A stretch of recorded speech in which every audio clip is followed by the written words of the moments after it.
It's Richard from Ignite Growth, and I'm just moving on to part 8 in my strategy series of videos. So in these videos so far, I've been talking about the 12 elements that I put together when I'm working for 3 months on a client's growth strategy with them. So I'm developing them a full growth strategy, something like this, which is going to go through everything we need to work on over the next 12 months, the next 3 years, and this is going to evolve year on year. So what I've said to you in these other videos is focus at least a week on each of the 12 elements. So make that a 90-day program, 3 months of strategic work that you put into your business, and it'll pay you for years to come. It'll make everything far more predictable. Everything you're doing, you'll be doing for a reason, and it'll all be being measured with the right metrics as well. So we've been through 8 elements. I just did marketing plan. So going through your marketing plan, how to be campaign driven, looking at the different elements of marketing to consider, and it's really aimed. Your marketing now is really focused on lead generation, generating good fit, good quality leads,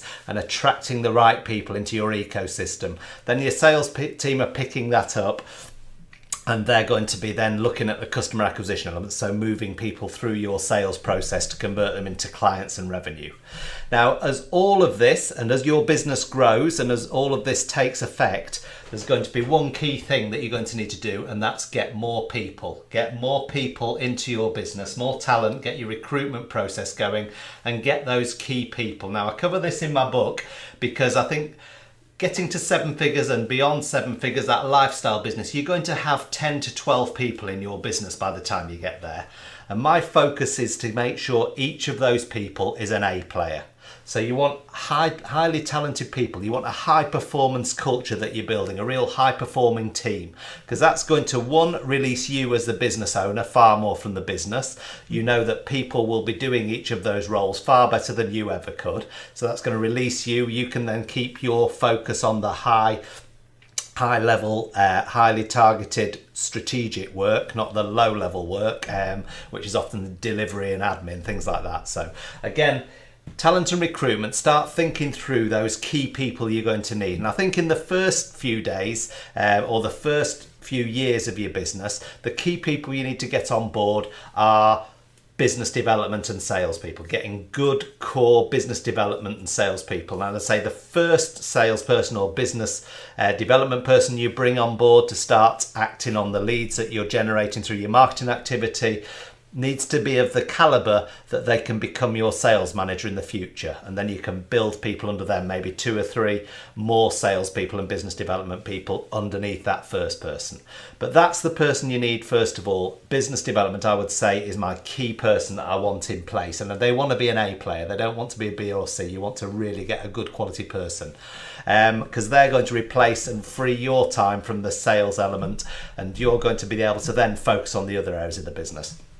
Then I would say focus on lead generation, a marketer, getting a really good quality marketer, maybe a designer, graphic designer, maybe a writer. We used to, in my agency, we took on journalism students because they were great at research. They had good copywriting skills. They could really create great pieces of copy. So again, having a copywriter, having some of the marketing elements covered in your business. Yes, by all means use someone external like an agency to help you with your marketing, but I also think you need to have some of it under your own roof as well, and working in a partnership with that agency to make sure that your campaigns are running properly.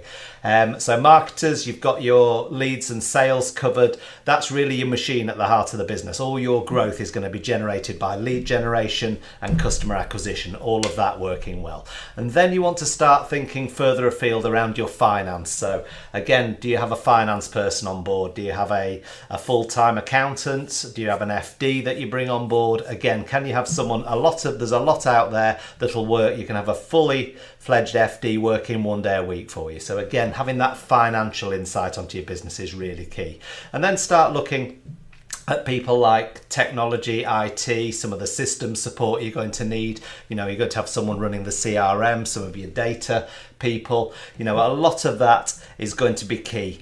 And then of course you've got your operational delivery. So who are the key people that are delivering for you on a day-to-day basis? So once clients come on board, how are we going to make sure that operational delivery happens as well as it would if you were doing it? So in the early days, you're probably delivering for clients, you're out there doing the sales, you're doing the marketing, bringing everything in. You know, as you start recruiting people into your business, you've got to make sure they're of that caliber that they're going to replace you. And operational delivery is key, isn't it? Because you're going through all that hard work of generating interest, getting a customer on board. You now need them to go, wow, that was an amazing experience. You delivered and over delivered with your product, your solution or your service more than they expected. So again, having key people as an operational manager, again, I would employ an operations person of a high caliber that can then become a manager and have 2 or 3 people under them for the delivery at the heart of your business. And then everything else around that is really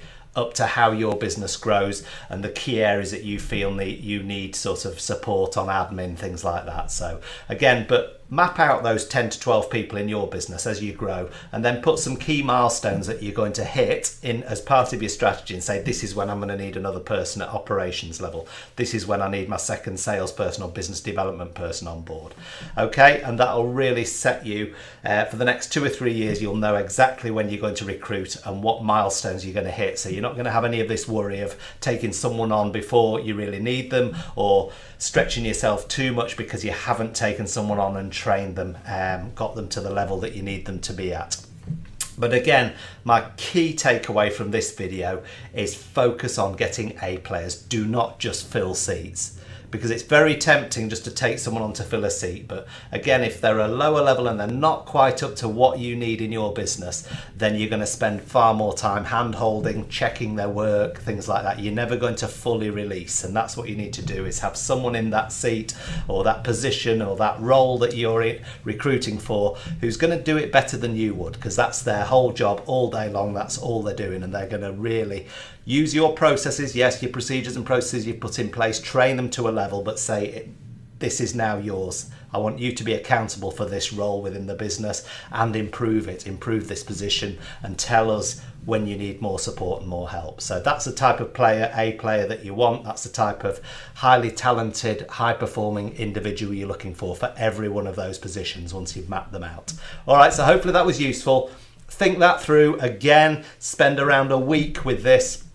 So you're mapping out all your key roles. You've got a basic structure of what you're going to need as you grow as a business. And then really your recruitment, again, can become very predictable. And you know you can start looking around for people far earlier than you ever would before. It's not reactive. You're being very proactive with your recruitment and your talent strategy then. All right, take care. Hopefully that was useful for you.